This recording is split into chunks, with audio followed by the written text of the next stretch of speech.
जिसे हम अक्सर बात करते हैं अबाउट रिलेशनशिप्स, मैरिजेस की एक फेज़ होता है जब एक इंसान की शादी हुई होती है, जब तक उनकी लाइफ में बच्चे नहीं होते। वो एक बड़ा अलग डायनामिक होता है एक हस्बैंड एंड वाइफ का। बट जब एक चाइल्ड उनकी लाइफ में आता है तो डायनामिक पूरा बदल जाता है। Now they are not husband and wife any more, now they are parents. वो डायनामिक अलग होता है। So you have seen that dynamic जहाँ पे आप दोनों सिर्फ हस्बैंड एंड वाइफ थे। You have seen that dynamic जहाँ पे आप दोनों पेरेंट्स थे। For 17 years you have lived that dynamics. Then I feel कि when you lose someone like so close to your heart, your whole heart, your child, क्या वो dynamic फिर बदलता है दोबारा से? I'll tell you about this. ये मेरा ध्यान कभी इस तरफ गया ही नहीं। देखो, जब तक आपके साथ नहीं होता आप नहीं सोच पाते।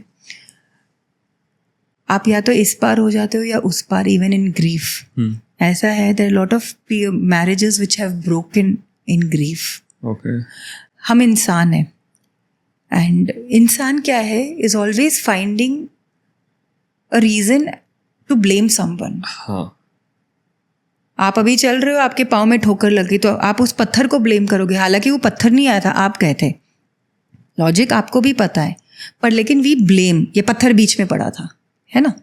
तो what happens is, I have seen so many couples breaking away, going for divorce. One of a known, they had a child after great difficulty. काफ़ी शादी के बहुत सालों बाद उनका बच्चा हुआ, and the child passed away within few months. So लड़ाई झगड़े, blame, तेरी वजह से तेरी, and eventually they have a divorced each other. And क्या ज़िंदगी है, एक अलग ही ग्रीफ तो था, पर एक अकेलापन भी है, and वो गुस्सा भी है, वो आदमी नहीं छोड़ पाता है। आप समझ रहे हो? सो ये चेंजेस भी होते हैं बहुत कपल्स में, आई हैव सीन। हमारे में ये है कि वाई तो हट ही गया था लाइफ से। कुछ ही टाइम बाद we understood things and we never played the blame game. We just, जब आप एक्सेप्ट कर लेते हो तो ब्लेम गेम ही नहीं आता। जब ब्लेम गेम नहीं आता है तो रिश्ते ऐसे खराब नहीं हो पाएंगे आपस में।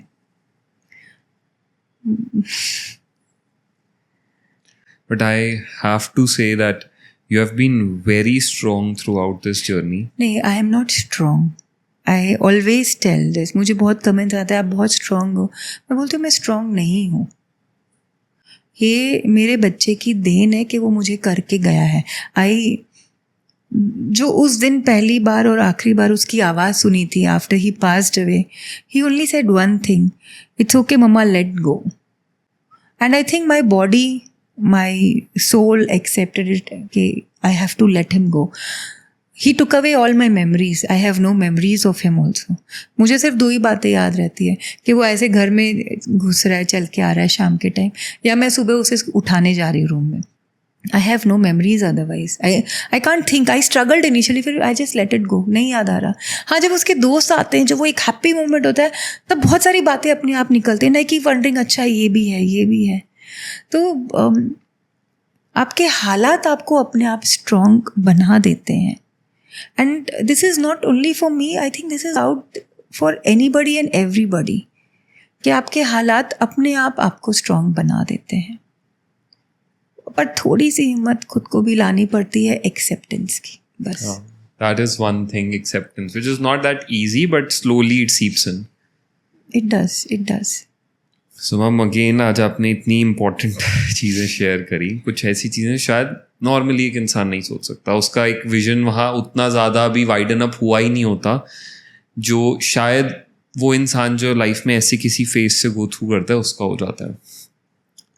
Before we wind today's podcast, one message to every person outside जो इस ग्रीफ से नहीं गुजरा है पर उसके आसपास कोई ऐसा इंसान है जो इस ग्रीफ से गुजर रहा है, उनके लिए, और एक मैसेज हर उस इंसान के लिए जो खुद पर्सनली ऐसे किसी ग्रीफ को फेस कर रहा है अभी। टू द पर्सन जिनके आसपास कोई ऐसे हैं, मैं ये कहना चाहूँगी, इट्स ओके अगर आप उनके साथ खड़े नहीं हो सकते, दैट्स एब्सोल्युटली ओके। पर उनके अगेंस्ट भी ना हो, उनको टॉर्चर भी ना करो। If you can't be good, don't be bad, B neutral. Yes, सरक जाओ भैया, वहाँ से निकल जाओ, इट्स ओके, बी इनविजिबल, वो भी चलेगा. And to the person going through this, ये गम कोई कम नहीं कर सकता, ये गम कभी जाएगा नहीं. And nobody will be able to help you get out of it, no matter who it is. चाहे कितने भी थेरेपिस्ट के पास चले जाओ, जब तक आप खुद को नहीं समझाते कि मुझे उठना है, खड़ा होना है, कोई और आपको नहीं संभाल पाएगा. सो आपको खुद ही हिम्मत करके उठना पड़ेगा. एग्जैक्टली. आई ऑलवेज से, मैं पहले दिन से संगीत को ये बोलती आई हूँ, ये हमारी जर्नी है, हमें ही चलना है. रास्ते में पेड़ आता है, थोड़ी देर छाँव के लिए बैठ जाओ. वो पेड़ कौन है? आपके फ्रेंड्स, फैमिली, रिलेटिव्स, फॉलोअर्स, कोई भी है, वो एक पेड़ के जैसे हैं. थोड़ी देर अपनी थकान दूर करने के लिए उस छाँव में बैठ जाओ, कुछ फल तोड़ के उस पेड़ से खा लो, फिर थैंक यू करके, पर आपको आगे बढ़ना पड़ेगा, आप वहाँ घर नहीं कर सकते. तो it's your journey, keep walking. A very humble but important message that it's your journey, keep walking,